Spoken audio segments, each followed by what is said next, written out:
పెళ్లి చూపులకి పిల్లని చూడడానికి వెళ్తారు కదా. అక్కడ పెళ్లి కొడుకు వాళ్ళ అమ్మగారు ఏమంటారు, పెళ్లి మ్యారేజ్ అయ్యాకమ్మా మీ కూతుర్ని సిటీకి తీసుకొని వెళ్ళిపోతారు, అక్కడ ఆల్రెడీ రూముని అన్ని చూసుకొని వచ్చున్నారు, పెళ్ళి అవ్వడమే లేటు, పెళ్ళి అయినంటే తీసుకొని వెళ్ళిపోతారు మీ కూతుర్ని అంటారు.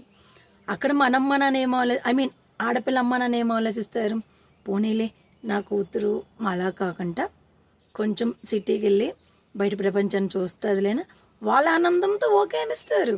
అంత బాగానే ఉంటుంది. మ్యారేజ్ అయిపోద్ది, మళ్ళీ తీసుకొని వెళ్ళిపోతారు. అతను రిటర్న్, అయ్యో రమ ఎలా వచ్చిందో లేదో నా కొడుకుని తీసుకొని వెళ్ళిపోయింది, నన్ను నా కొడుకుని దూరం చేసేసింది అని మనల్ని అంటారు.